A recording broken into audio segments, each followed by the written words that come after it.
Over the past several weeks, we've been in our series titled The Gospel of Marriage. Now, in Galatians 5, Paul actually gives advice on marriage, but talks about how marriage is a mystery. And the mystery that was referring to was between Christ and the church. So, in this series, we've been learning how we should be living out our relationship with Jesus Christ, drawing from our earthly marriage as a parallel. So, in the first week, we discussed how the church represents the bride and Jesus represents the bridegroom. And as such, God desires the same thing in our relationship with Jesus Christ that he requires in our earthly marriages. So, let's take a look at what those items are. Okay?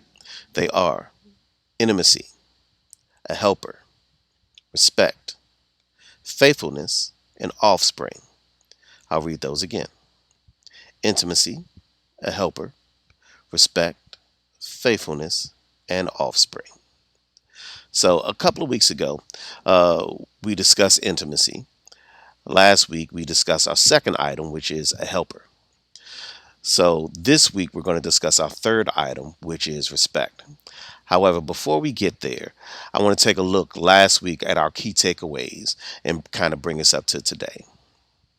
So, our key takeaways from last week are: as a church, it is our role to be a helper to Jesus Christ. This would be similar to Eve being made as a helpmate or a helper for Adam. Next, in order to function as Christ's helper, we have to submit ourselves to his leadership. For third, as the church, we are to be one in mind and purpose with Jesus, just like the Son is with the Father. Jesus talked about how the Son didn't do anything without the Father's permission. He submitted himself. So it would be the same that we discussed in our marriages, where the wife, who represents the church figure, submits to the husband, who represents the Christ figure. Next, when we function as Christ's helper, we are actually helping Jesus himself. All right, so if you want to catch up over the past couple of weeks, we do have those videos available on our YouTube channel. So you can go there to catch up. But like I said, this week we're going to go on the third topic, which is respect. So, when it comes to earthly marriage, we know that respect is an important element, especially as it relates to husband. Now, Paul teaches us this in Ephesians 5. So let's go to Ephesians 5:33.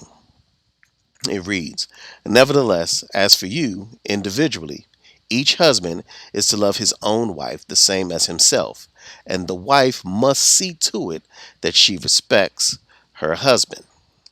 Now, most people do notice the stark difference in what husband and wives are called to do. The husband, of course, is commanded to love his wife, but the wife is commanded to respect her husband.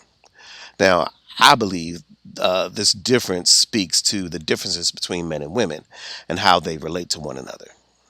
Now, for men, when we interact with each other, we innately understand respect. It's kind of our man code. It's how we interact with each other. If you look at a bunch of little boys playing, you look at that group of boys, and those boys would innately establish a pecking order based on the level of respect that they have for one another. And that pecking order can vary from group to group. So a young man may be at the top of the pecking order in one group, but at the bottom of the pecking order at another group. But it's all based on this innate um, ab- uh, ability to respect one another. So, as a matter of fact, most conflicts that occur between men typically happens when one man feels that another person violated him or disrespected him. Men, however, do not naturally love. We do have the capacity to love, but our love is typically born out of respect. So, generally, a mature man, special note on that mature, a mature man will fall in love with and desire to care for a woman that he develops respect for. This is why it's really important, ladies, that as a woman that you exude and carry yourself respectfully, so that those men around you will find you respectful. Um, And again, a man that finds you respectful is more likely to fall in love with you. But again, the key word is mature. Um, Immature men are the ones that typically will play with your emotions, or they'll take advantage of you, or exploit you. This is because he actually does not respect you. It may not actually even respect himself. But a mature man that has found value in you and respects you will actually step up his game in order to get you, in order to win you. If he doesn't, it either means that he himself is not a mature man, or you may not be coming off as respectable to him. Okay, but I believe this is why men are called to love their wives, because love is something that's not necessarily natural to us immediately.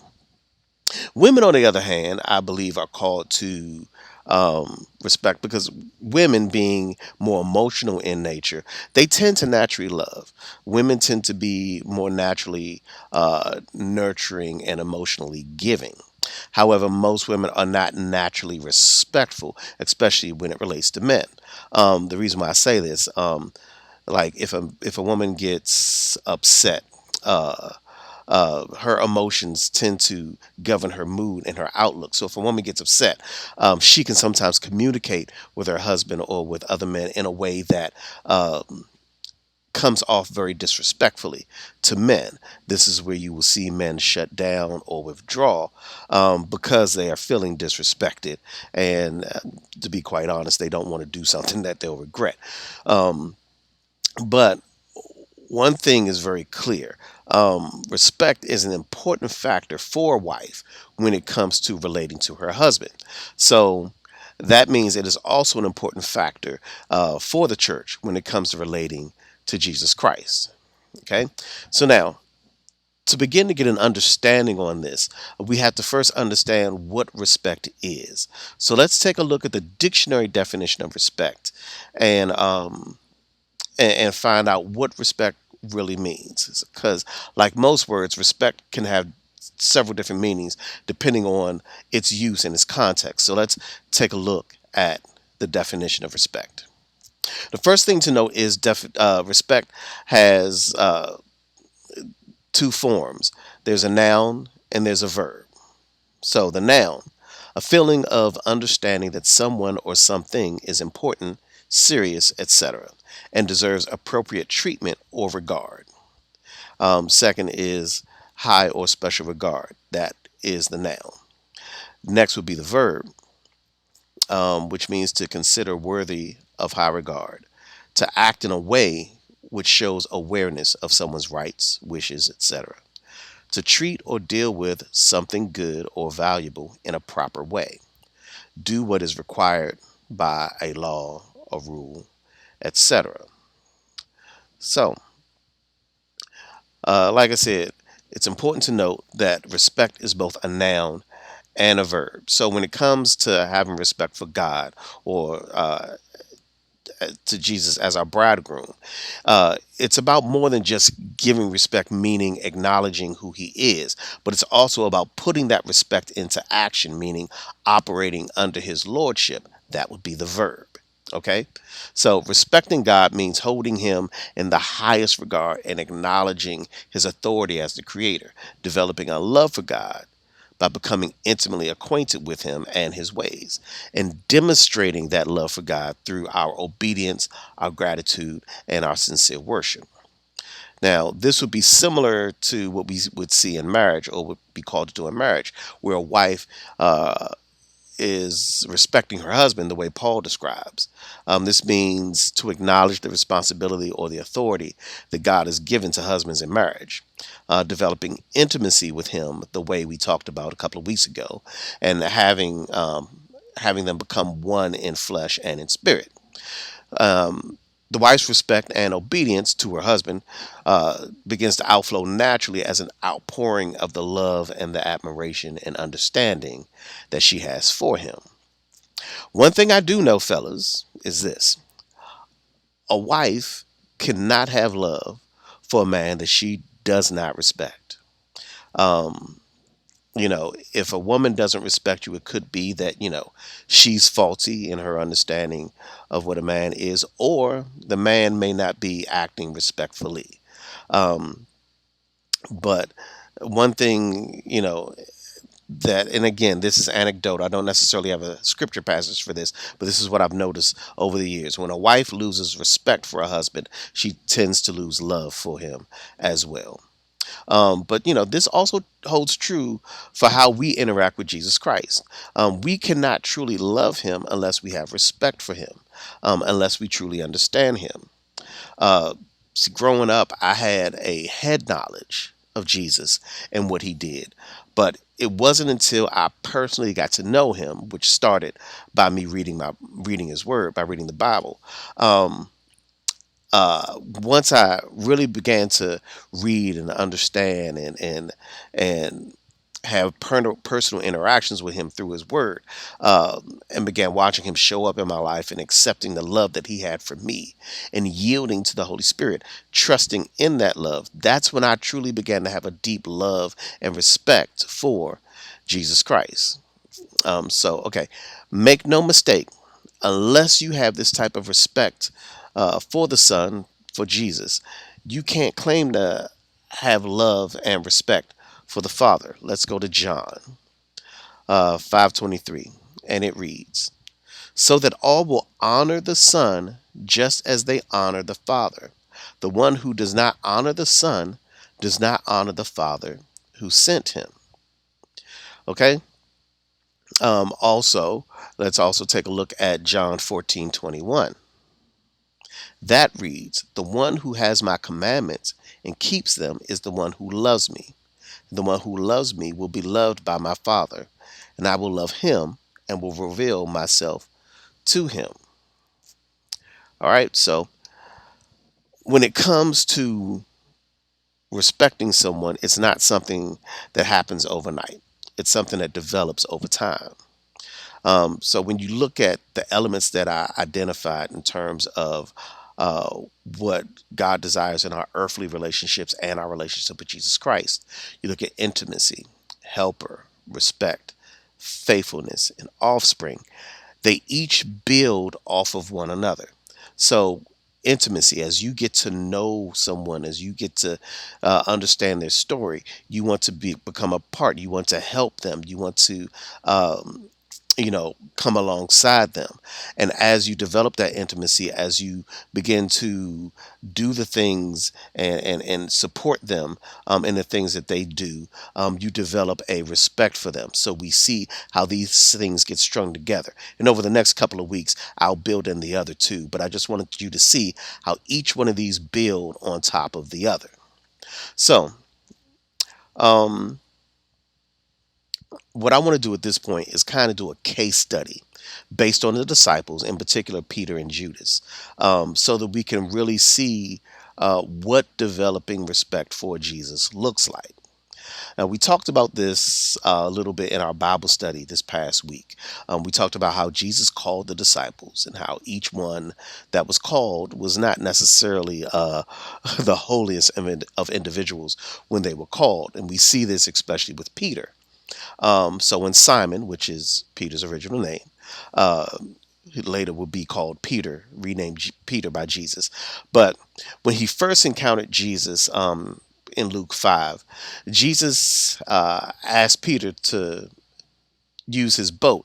They were he was Jesus was preaching to people. There were people on the shore, so Jesus asked to get in Peter's boat so he could put out a little ways and preach to the people that were on the shore. Now, after he was done preaching, he then told Peter to take his boat out to deep water so that they could catch some fish. As we know, Peter was a fisherman. Now, before this happened, Peter had already been fishing all night. And he had been fishing with some of the other future disciples, James and John, the sons of Zebedee, also known as the sons of thunder. So this is not James, don't not to be confused with James, the brother of Jesus. Again, James and John, the sons of Zebedee.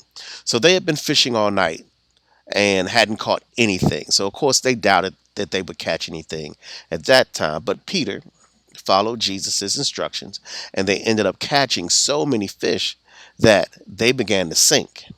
So Peter and his companions' reaction was not one of gratitude or thankfulness. Uh, it was actually kind of an unexpected reaction when you read it. So let's take a look at how Peter reacted. Let's go to Luke 5, verse 8. But when Simon Peter saw this, he fell down at Jesus' knees, saying, "Go away from me, Lord, for I am a sinful man." All right. So when you actually check the backgrounds of most of the disciples, they were not devout men when they were called. We can look at Matthew, who was a tax collector, but he was cheating people out of money. We look at Simon the Zealot, who was um, uh, kind of a political agitator or a political terrorist, you could say. But we know that Judas was a thief because he was the money bag holder, but he would steal money out of the money bag for the disciples. So these were not exactly the people that had the greatest of backgrounds. But regardless, Jesus took them in. He discipled them. He trained them. Again, the same thing that Jesus does with us. He called us while we were yet still in our sin. He calls us to him. He disciples us. He trains us so that we can become useful to him.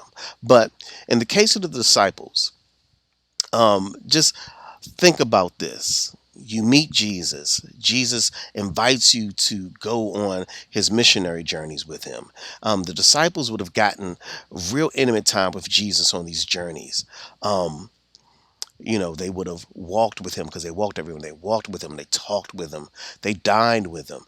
I'm sure when they were walking around, they probably joked and laughed together and probably told stories to one another about their families and about their backgrounds. And they did this with Jesus for 3 years. And as those relationships grew, Jesus began to have them help him more substantially in his ministry. So they would have been tending to the crowds that came.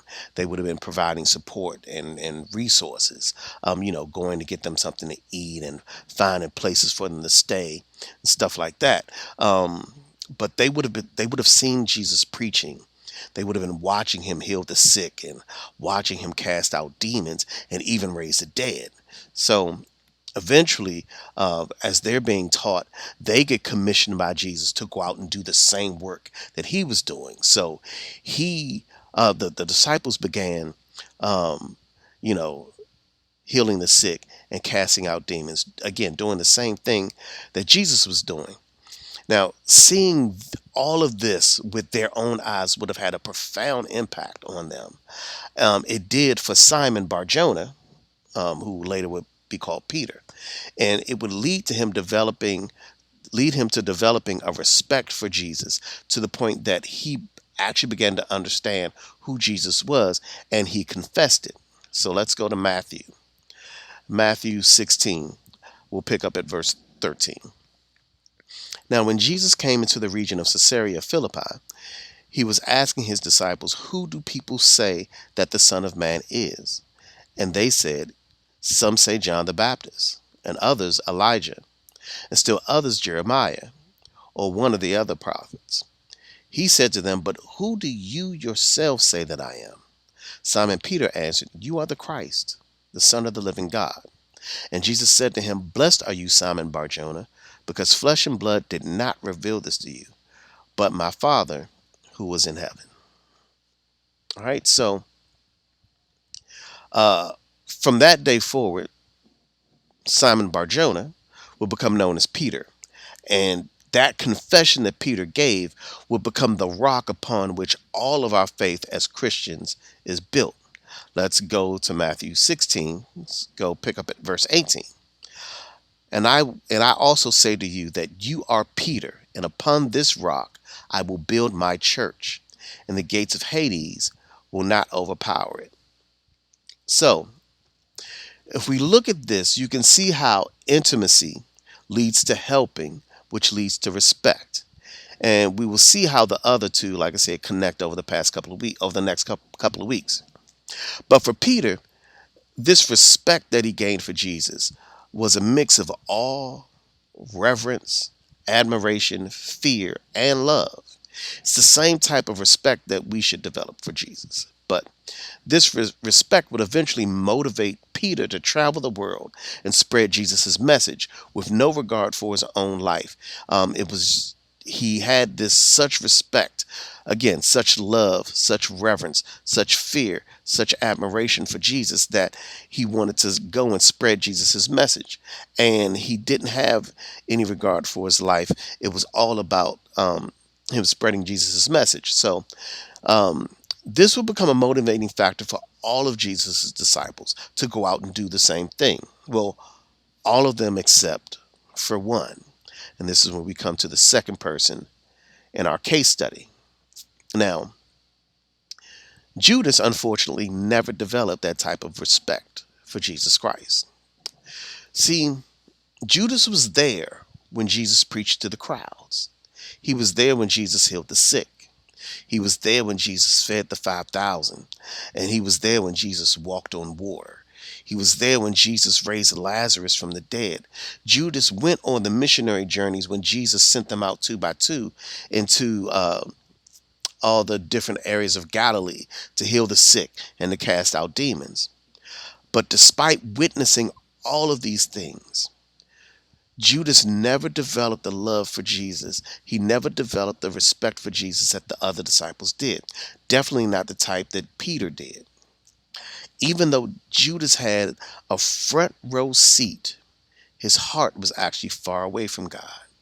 And Judas becomes the model of the type of person that is described in this passage in Matthew 17.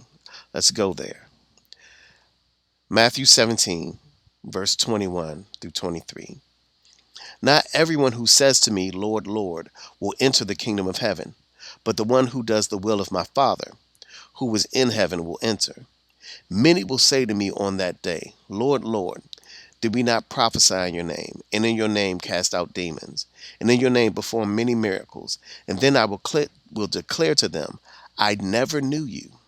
Leave me, you who practice lawlessness. So, again, Judas did everything that the disciples did. Jesus treated Judas and all of them exactly the same. Um, again, Judas casted out the demons. Judas healed the sick. Judas watched Jesus perform all of these miracles. Judas was there for all of it. And Judas still, in the end, treated Jesus like somebody that was worthy of contempt. And this is important for us to remember as people in the church, as followers of Jesus Christ. When we're in church, just because people call on the name of the Lord, just because they worship with you, just because they serve with you, just because you love their company and you love who they are as people, this does not mean that they have the same level of respect for God that other believers have. Let's go to Titus. Titus 1, verse 16. They profess to know God, but by their deeds they deny him, being detestable and disobedient and worthless for any good deed. See, to have true respect for Jesus, he has to be more than just our Savior. Respecting God goes beyond just holding him in high esteem. It's deeper than just depending on him and wanting him to save us from the things that go wrong in our lives. Our respect for God should motivate us to live for him, to follow his lordship, just like Peter and the other disciples did. Judas, unfortunately, there was a disconnect. Even though he saw all the things that Jesus did, even though Jesus, through his deeds and through his actions, it was clear that Jesus was the Messiah, Judas never really developed that full love, that full respect for Jesus that he should have, like the other disciples did. And unfortunately, he paid the price for it. But this even translates to our earthly relationships. For us, we can love people perfectly. We can provide them with everything that they desire. We can stand by their side and support them, and they can still possess a lack of respect for us. Um, this doesn't represent a failure on our part, but it represents a failure on the part of the person. Just like, again, Jesus loved Judas perfectly, he loved all the disciples perfectly, but it never translated to respect for Judas. This was not a failure of Jesus. This was a failure of Judas's heart. Um, but Judas, unfortunately, could never see beyond his own self interest. So, just to reiterate, if you can watch God show up for you time after time, if you can sit in church year after year and learn about God and develop all the head knowledge that you want, but there's no change in you, you really need to take inventory of yourself, and you need to go before God and ask Him to give you a new heart. Let's go to Psalms 51:10. This psalm is after uh, David actually sinned with Bathsheba, and this is one of the things that he asked in this prayer that turned into a song. Create in me a clean heart, God, and renew a steadfast spirit within me. And then one more verse. Let's go to Ezekiel 36:26. Moreover, I will give you a new heart and put a new spirit within you. This is God speaking. And I will remove the heart of stone from your flesh and give you a heart of flesh. Um, Again, we need to pray that God gives us a new heart, that God gives us a clean heart. And this verse in Ezekiel was showing that God desires to do that anyway. Um, again, it's not about God just coming to rescue us. This respect that we should have for God, this awe that we should have, this love that we should have, this fear that we should have, this reverence we should have, which encompasses.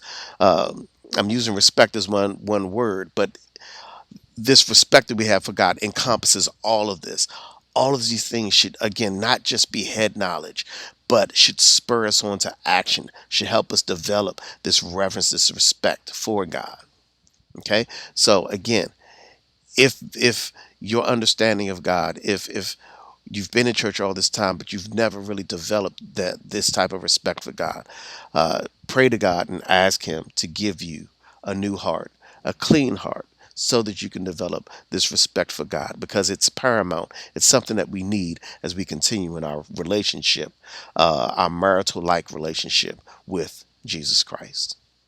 So, with that, we're going to take a look at our key takeaways.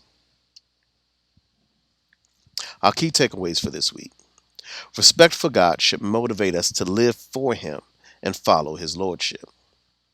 Respect for God is a blend of awe, admiration, fear, and love, and reverence. Seeing or participating in church or the things of God does not automatically lead to respect of God. And lastly, if you are not motivated to change and serve God, you need to ask Him to give you a new heart. Well, that's the message for this week.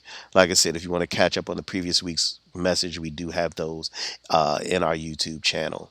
Um, Hopefully, you will join us next week as we talk about the fourth one, which is faithfulness. All right. You guys have a good week. Talk to you later.